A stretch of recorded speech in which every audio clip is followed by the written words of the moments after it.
City TV, and welcome to Inside Santa Barbara, Santa Barbara's only news magazine show. We bring you up to date on the city's most significant issues, projects, and events.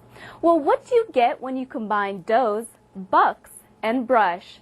Defensible space and some very happy animals. More in our top story. Urban dwellers in Santa Barbara may not be used to the sounds of these. It's old farm technology meeting modern-day city needs. These goats aren't just eating, they're actually hard at work, creating defensible space and reducing hazardous fuels with every bite. They're all part of a team called Brush Goats for Hire, and a herd like them may be coming to a hillside near you. We are an alternative for brush management here in the Santa Barbara County. We're helping just as an extra tool to reduce the vegetation in Santa Barbara because it is a rather expensive service when you do it by hand. Goats can do it very efficiently and very naturally. Creating defensible space around property is key in protecting homes and businesses during a fire. These four-legged eating machines can assist in clearing that volatile vegetation. After all, they eat it for a living. TV Hill is a steep hillside with thick vegetation, an area that has burned before. The Dryer Group business is nestled on top of TV Hill, and although the recent tea fire burned the other side of town, its effects were felt even here. When the tea fire was burning, we were actually getting large pieces of ash and chunks of burnt wood that were coming over with, carried over with the winds that were laying in the flower beds and laying on the hill. And I've even found like a 11 by 7 piece of paper that all the edges were burnt that had blown over from the fire. And we were concerned that that might, spark another fire here. That concern led the Dryer Group to work closely with the city fire department before calling these brush eaters for duty on TV Hill.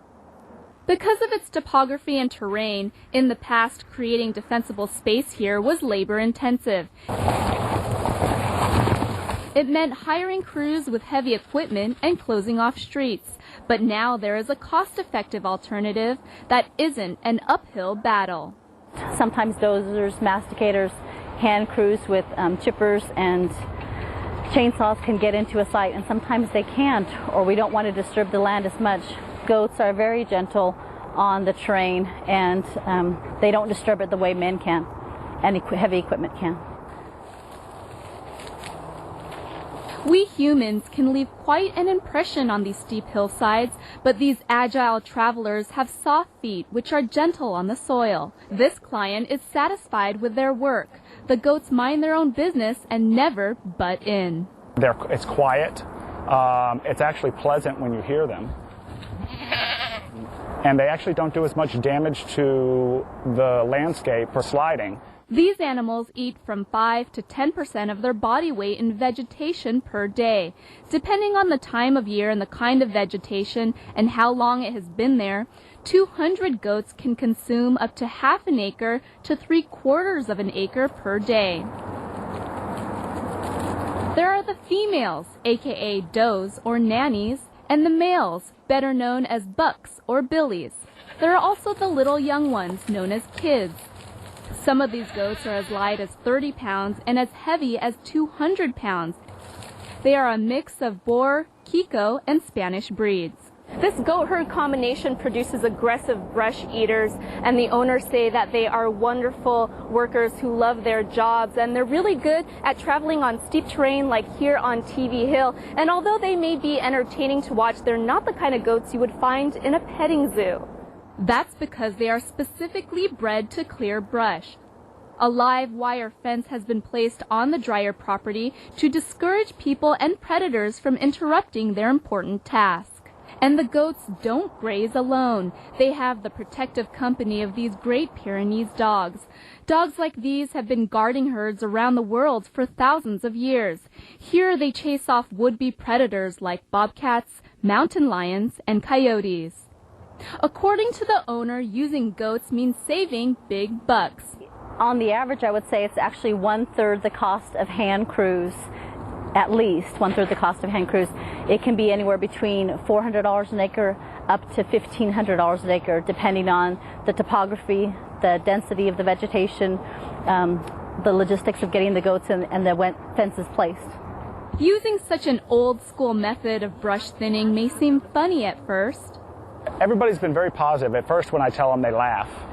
But you know, once they really think about it and realize that it's green, it's environmentally friendly, it's been 100% positive. I've had no negative comments about this project compared to what I did last time.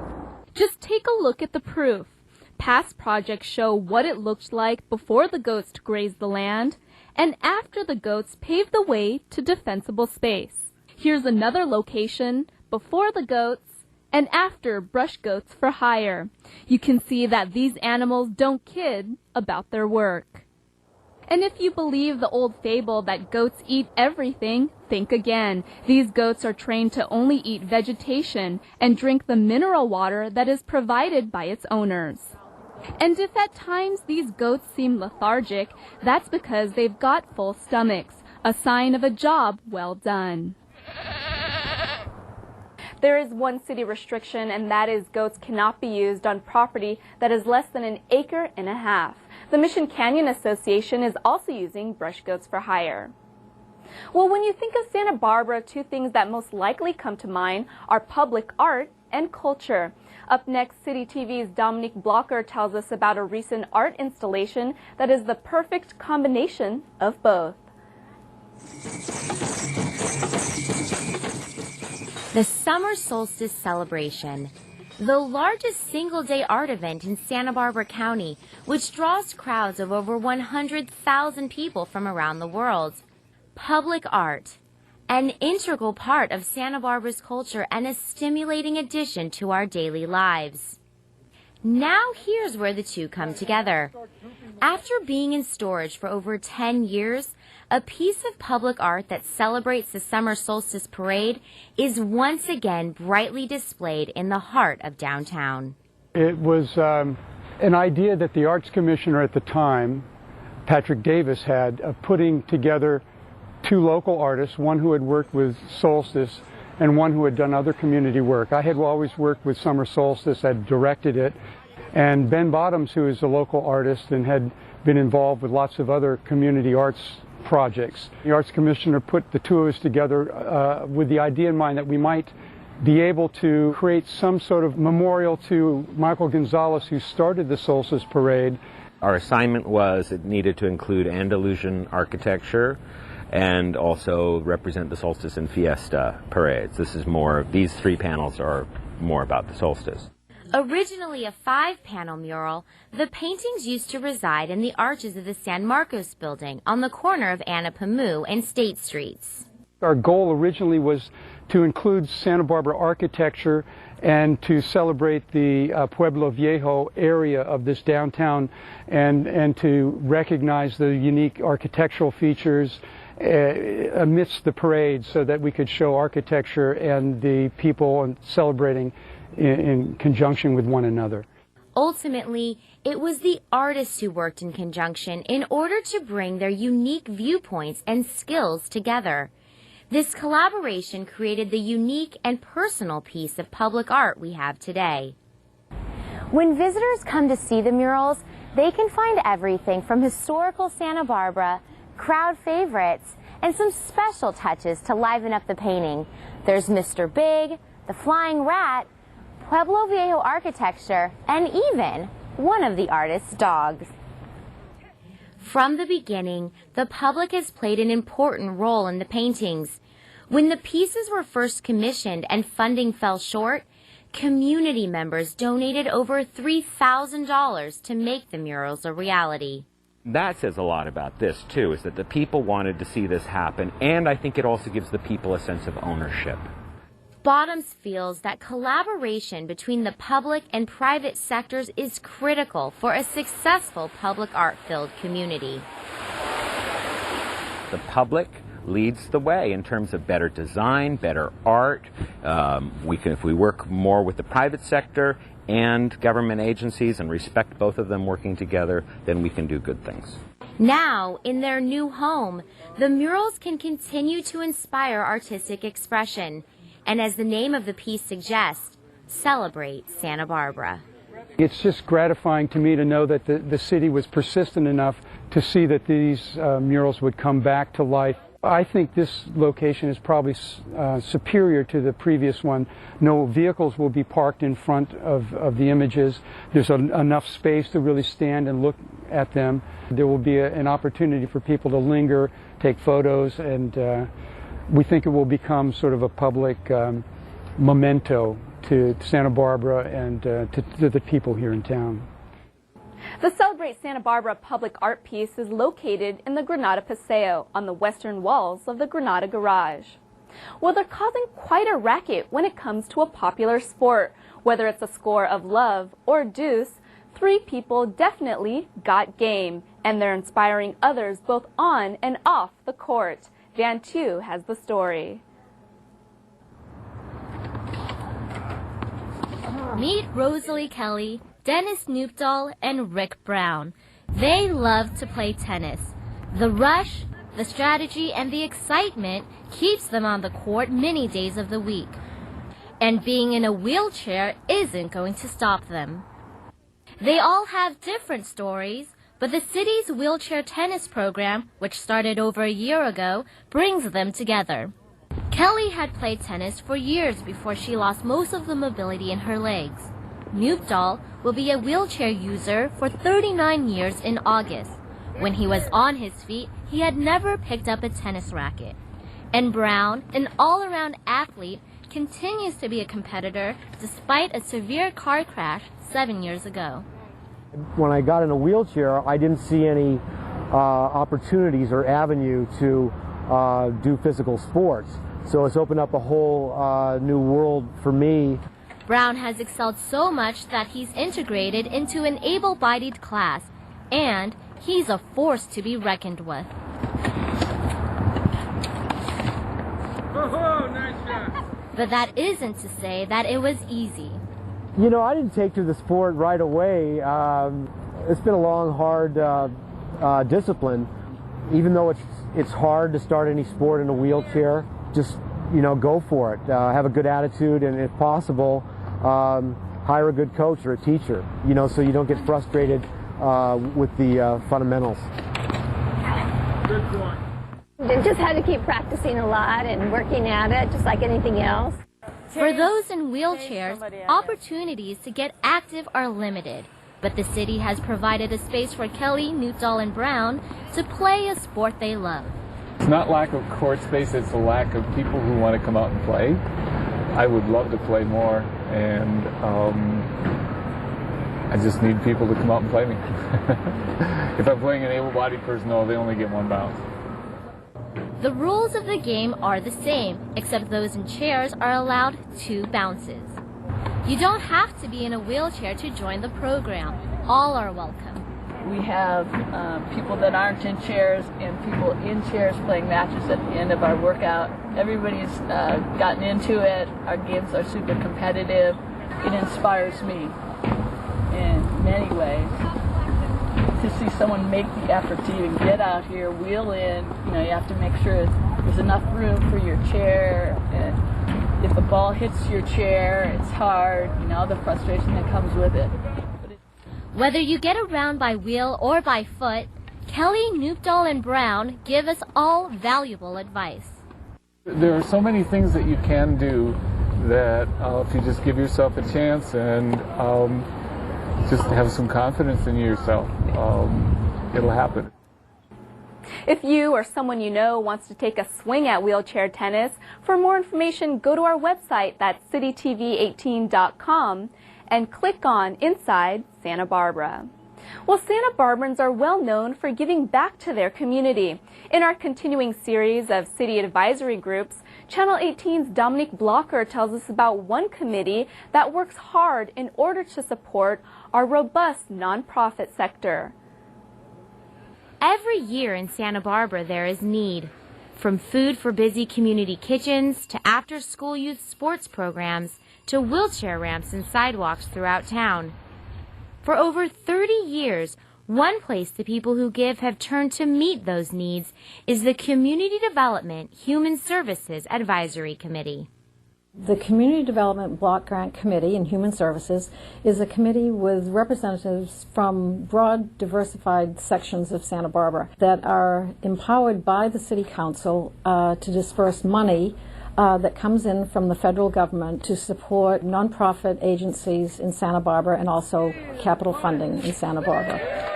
So it's really the committee's job to listen to the requests from these nonprofits, and there are many, and decide how the money should be meted out. Since 1975, the city has applied for and received a Federal Community Development Block Grant, or CDBG. Actually, we have two pots, you could say, of money. One is for program. That money is used for program operations. The second amount is capital, and that is for projects such as projects that need new equipment, new carpeting, maybe a new roof, new electrical wiring. They're through the federal government, but the city of Santa Barbara is very committed to these programs. Since 1986, the city has shown this commitment to the community by supplementing the CDBG monies with funds allocated towards human services programs. This money comes from the city's general fund and totaled more than $700,000 for the 2008-2009 fiscal year. When the federal revenue sharing ended, the council decided to keep putting that money in through its general fund. So that's something that's actually quite unique. The combination of the two funds means that each year, groups throughout Santa Barbara can apply for nearly $2 million worth of grants. The city does this by appointing a group of 13 residents to sit on the Community Development Human Services Advisory Committee. The group reviews applications for grant funds, interviews all applicants, and makes recommendations to the City Council as to how the grant money should be allocated. Ultimately, the City Council makes the final decisions on funding. One of the most unique and critical aspects of the Community Development Human Services Advisory Committee is the diversity of the committee members. It's important that all areas of Santa Barbara be represented. So we have someone on the committee that is disabled, representing the disabled community. We have East Side, West Side. I personally represent the housing element. There are also representatives from the business and senior citizen communities, the Latino community, and the African American community, among others. This diversity is vital to the fund distribution. It's designed the way it is so that each committee member gives us expertise on a specific issue. They're not there to advocate for the issue, they're just there to give their knowledge to the rest of the committee. Throughout the year, the committee meets on a monthly basis, but during the month of February, they meet much more often in order to review all the new applications that were submitted before the January 1st deadline. In February, we start providing interviews for each of the applicants. They have 15 minutes each to provide an argument as to why they feel they should be funding. We individually grade them according to an agreed upon process. Then we meet to discuss those and allocate the money. And in addition to that, every applicant is given a site visit. And this year, there will be more site visits than ever before. A lot of the agencies that have applied to us have said that there are other sources of funding, like foundation money. It has decreased. And I think word is also getting around about our program, so more people are coming to us. In the end, the impact the money has on our city makes all the effort of these volunteers worthwhile. We just get a really good feeling of doing such worthwhile work because these agencies are doing incredible work in this community. Every single one of our applicants deserves the funding. We wish we could give it all of them. It's that service and sense of giving back that inspires them to do what they do. I feel an incredible sense of having to give back to the community. It's a fabulous city, but it wouldn't be great without people volunteering and giving back. To find out about how to apply for a grant or to become a member of this committee, go to the city's website, santabarbaraca.gov, and click on the Boards and Commissions link. Lights, camera, and action. It was the 24th year of the Santa Barbara International Film Festival, and City TV spoke to young, inspiring filmmakers and also rubbed shoulders with the stars. City TV's Becky Oxborough takes us to the red carpet.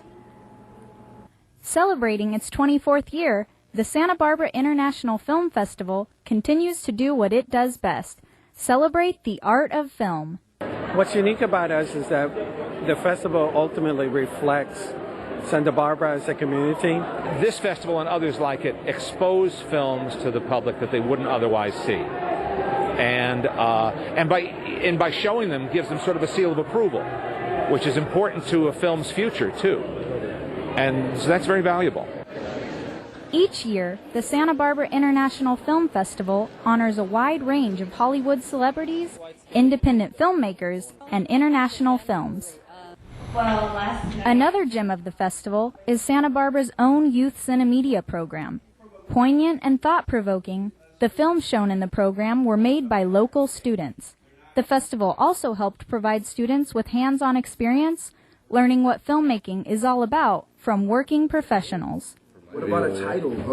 What I really feel good about this program is that it gives to youth like me that had the same struggle as me a chance to do something different, a chance to, get professional skills and learn about technology and media. Since the start of the program, Youth Cinemedia has been taking students away from the troubled streets and placing them into the world of filmmaking. This year, students were given the rare opportunity to interview some of their heroes on the red carpet. It was out of nowhere. I showed up at the studio and Osiris, you're going to go interview Kate Winslet. I'm like, what? No, I'm not. It was just crazy. And I thought she was going to talk to me because, I'm not a professional person. And she was just walking by and I put the microphone in her face and she told me something that I'll never forget. And she said, believe in yourself. If you don't believe in yourself, nobody else will. And just follow your dreams. And I took that in consideration. I wanted to cry at the moment. I really wanted to cry. I'm just so happy right now and so excited, and I'm just genuinely really looking forward to it. And I'm nervous, obviously. I know what it feels like to lose. I've lost 5 times before, and we'll see. I'm keeping my fingers crossed. In the movie, yes, that was the real fan. The experience at the festival continues to empower the youth and establish a future generation of filmmakers. It also continues to attract a wide range of A-list actors. Among the many in attendance this year were Clint Eastwood, Kate Winslet, Mickey Rourke, Michael Shannon, and Penelope Cruz. I watch a lot of movies, and I get to watch them early, and I saw her performance early in May, and I said, this is a home run. Well, this is such a great honor, to get this award, and the people here really love movies and really love celebrating movies. And I remember I was here 5 years ago, and I came with a movie that is very, very special to me, the Italian movie Don't Move, and I'm very happy to be back. And people have been always so warm to me here. The spotlight isn't only on the stars, though.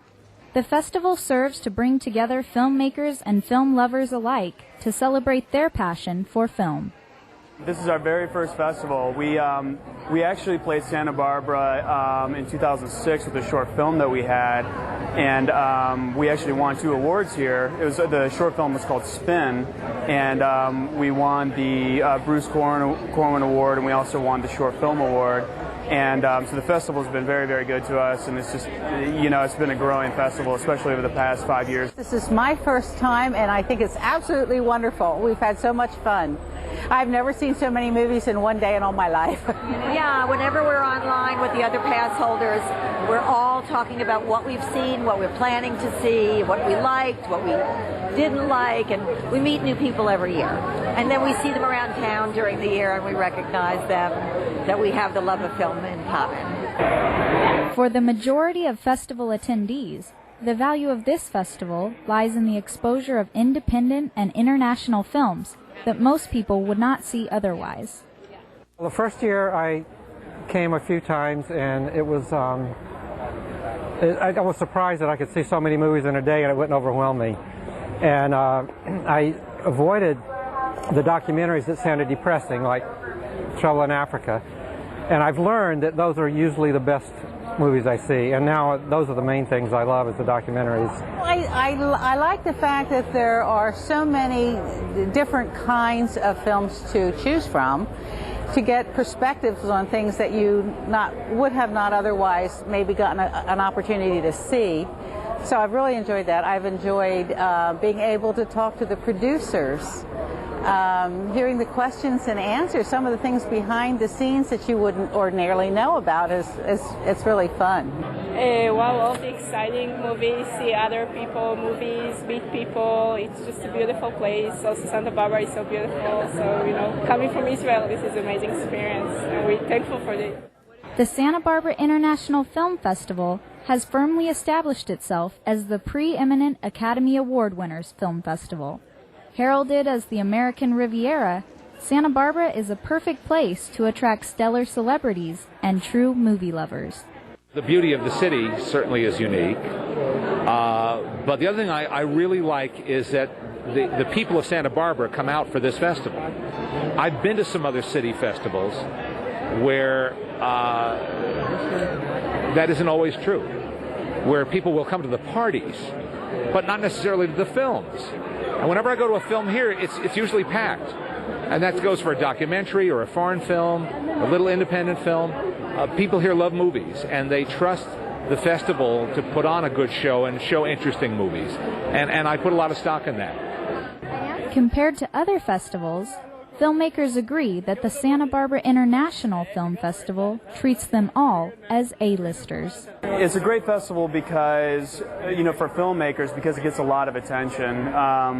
It's a perfect film festival for someone like me because it's not Sundance where you're going to get lost as a filmmaker, but it's prestigious enough and it's big enough, and it's in the LA area where you know, a lot of influential people come up to the festival. So we see a lot of stars, we see a lot of distributors, a lot of people from press, you know, like Variety and Ain't It Cool News, and so it's just kind of the perfect place to be.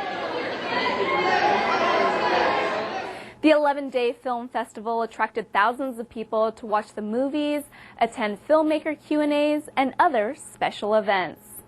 Well, that does it for this month's episode of Inside Santa Barbara. You can also watch the show online at citytv18.com and click on Inside Santa Barbara. If you have any questions or comments about the show, give us a call at City TV at 564-5311.